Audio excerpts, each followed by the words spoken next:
Hi everybody, welcome to our lecture on Chapter 1 from the DuFour textbook.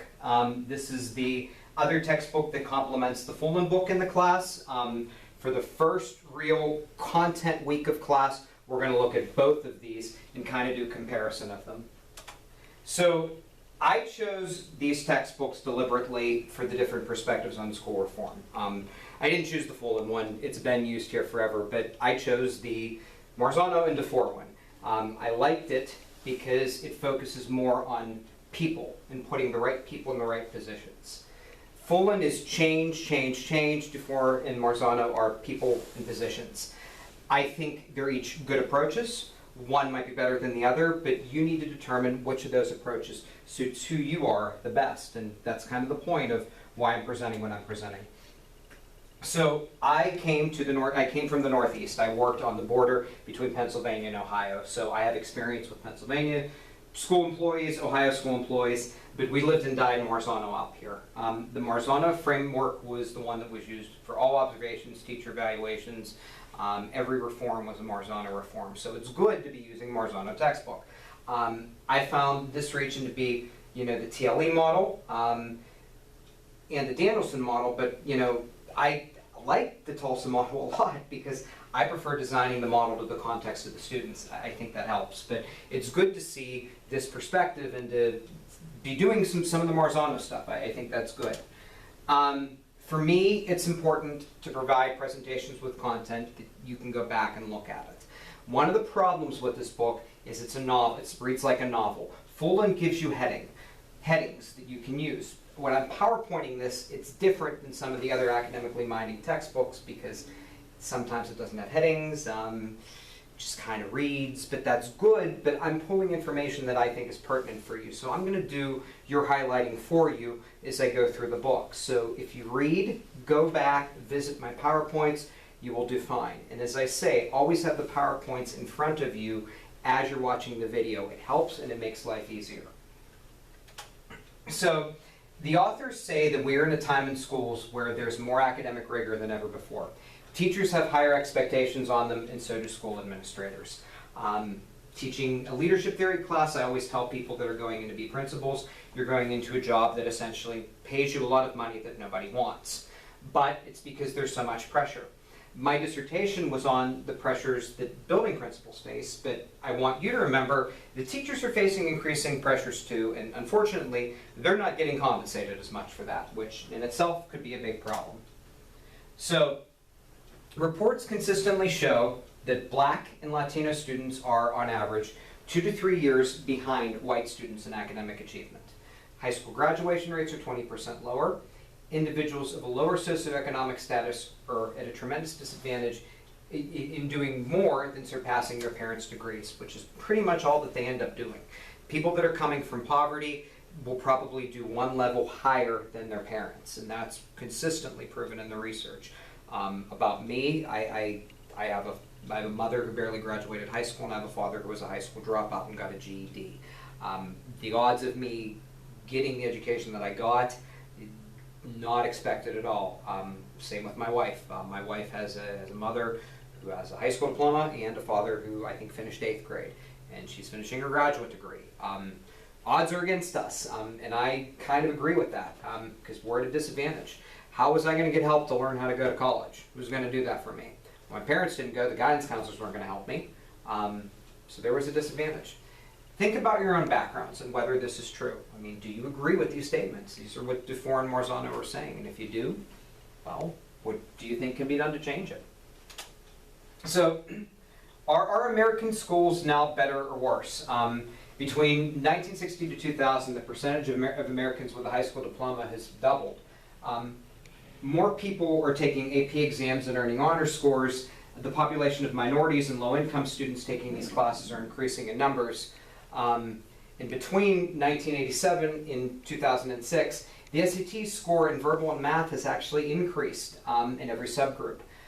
The majority of the public says, my kids go to good schools. They say our schools are performing well. So are schools doing better now or worse? I don't know. That's a decision that you have to make and decide. So what are the problems? Until the last decade of the 20th century, we had the best high school graduation rate in the world. Surprisingly, it is now 18th. In 1995, the United States was tied for first in the proportion of young adults with a college degree, but by 2000, it had slipped to 9th, and in 2006 to 14th. So our college degree rates are decreasing, and it's also because of global competition as well. The United States has the second highest college dropout rate among 27 similar countries. This one should not surprise anybody watching this video. The reason being is, in the United States, we have this situation where we tell people and we tell everybody, go to college. You get a high school degree, you go to college. So in the United States, we're going to have people that go to college that aren't ready for the realities of college. And that shouldn't surprise anybody. So American students don't do well on international exams. The longer they are in school, meaning the longer they're in college, the worse performance gets. We have the smallest percentage of students scoring at the highest level of proficiency, but we have a very high level of students that are scoring at proficiency. So are our schools doing more to advance the gifted students? That's a potential reform issue that you might want to consider exploring. More than a third of high school students that enter college have to take one remedial course in college. This is why we have the 5- and 6-year undergraduate academic plan. I have different personal opinions on this. My belief is that colleges sometimes will do that in a way so that people have to stay and pay more money to the college, but the fact of the matter is 1/3 of people are taking remedial classes. The changing labor market, it's described on page 10. In 1960, college and high school did not matter. People could just enter the workforce, earn a lot of money just by working and doing whatever they could in labor or even service. Now we have a problem. Most of the jobs in the United States that are service jobs, 70% of them, require a college degree and they require experience, meaning that an internship component is normally built into the undergraduate experience. That's a challenge as well. High school dropouts. 3 out of every 10 students in America still fail to finish high school without a diploma. One of those 3 students is probably going to get a GED. The other 2 will never do it. Think about context for this as well. Some areas, 98-99% graduation rate. Some areas, not the case. Dropouts are likely to earn only 36 cents for every dollar that a college graduate earns and 67 cents for every dollar that a high school graduate earns. They're less employable, they live a shorter life, and 5 to 8 more times likely to be incarcerated. One of the areas of research that you might choose to look at for reform is this notion of the school-to-prison pipeline. That's a big idea, and the school-to-prison pipeline really shows you the importance of why high school degrees actually mean something. So our book notes the number of failed strategies. They cite Reagan, Bush, and Obama and their reforms as the primary causes. I am not going to do politics. That's not the point of this class. You will take politics eventually. But this book says our failures are Reagan, Bush, and Obama. You take that for whatever you will. Notice that Clinton is omitted from that list. I don't want to get into this. You can cover it for your final paper and presentation. But I think we look at this more in a politics class, not in a school reform class. So let's look at commonalities of each critique and what the problems were. So basically the belief that we're not good enough and we're behind other countries. The belief that all children can be proficient, doesn't matter what their background is, it doesn't matter what their disability is, all children can be proficient. Test scores are a reliable measure of student performance. I didn't say valid, because test scores are a valid measure of performance. But are they reliable? Well, that depends. Alternative schools must be creative in order to provide better help for students. These students need to be in alternative schools. Is that true? Is that false? I don't know. That's certainly something that we could investigate. So, are they fair statements? Are they realistic? Do you see any problems with these? Do you see these more as agenda-based statements? Because that's what I see them as. I don't see these as ways to help students succeed. I see them as agenda. That is a problem to me. So when we're looking at these statements, think about that and determine, is that really what the purpose of it is? So this leads to, this will lead to problems that have to be fixed in schools, meaning that every single time we talk about reform, we're talking about fixing schools. Once again, I'm presenting the author's perspective, and the author, one of the things that they say is a fix is merit pay. I believe in merit pay. I think there should be merit pay. I think if teachers are doing well, you should pay them more. But it's up to you to determine if these are true perspectives. So here's what we think. Here's what the flawed strategies are. And the authors call them flawed strategies. You might not think they're flawed. Like I said, I'm all for merit pay. That's the one on this list that I support. Number one, we need more charter schools to compete with public schools.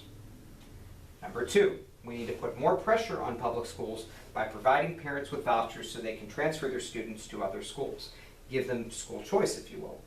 We need to hold educators more accountable by creating 37 different ways for schools to fail. 37 different ways, we could say 100 different ways that a school could fail. We need to provide incentives through performance pay programs to reward individual teachers on the basis of student achievement. Once again, another big idea. School improvement means people improvement. The quality of the system depends on the quality of the teachers.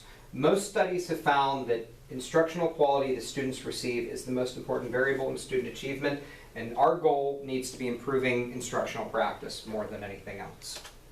So what are the improvement strategies? We'll look at these briefly. Scripted lessons, more capable people, and collective capacity. Scripted lessons. So this is the back to basic movement. I lived and died for this movement in schools, not in a good way. With the rural area that I was working with, I saw this a lot. I basically saw people go and read a lesson where it was said, Jane says 1, Jane says 2. Because of that, this means that, this means this. If student responds with A, you say B. If student responds with B, you say C. It takes away a lot of this art of teaching that only some people get to have. So I saw this one. I lived through scripted lessons. I despised it.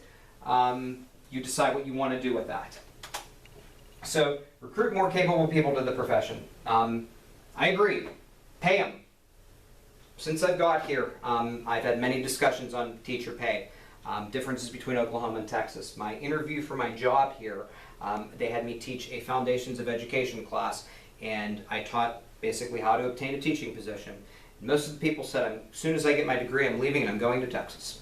That should tell you something. I'm working with one of our PhD students on a study looking at this. I think this is not an Oklahoma problem, but a national problem as well. Our book also talks about Teach for America, but that's a different discussion entirely. I think that's one that, it depends on the person and why they got in the profession in the first place. So this here, I would say, is the bigger improvement effort. Try to build collective capacity. Make sure that professional learning is sustained and ongoing. It's not episodic. It's not a one and done thing. It's embedded in the job. It's aligned with the school and district goals instead of trendy. Improvement results instead of projects and activities, and it's collective and collaborative. If you can ensure all of this is going to occur, this is going to increase the capacity of the schools to perform. This book is going to talk about professional learning communities. The authors justify it, they go over it, because it builds capacity of everybody that's in the building. It's job-embedded learning, and people have to redefine their roles to do it. I am not here to tell you whether PLCs are the end result and the perfect perspective, but it's something that is currently in schools that a lot of people can't get away from, so it's something that could be a reform effort that you might want to investigate, and this book is going to give you a good idea of it. The big ideas of it. All students need to learn at high levels. We have to work collaboratively to help that happen.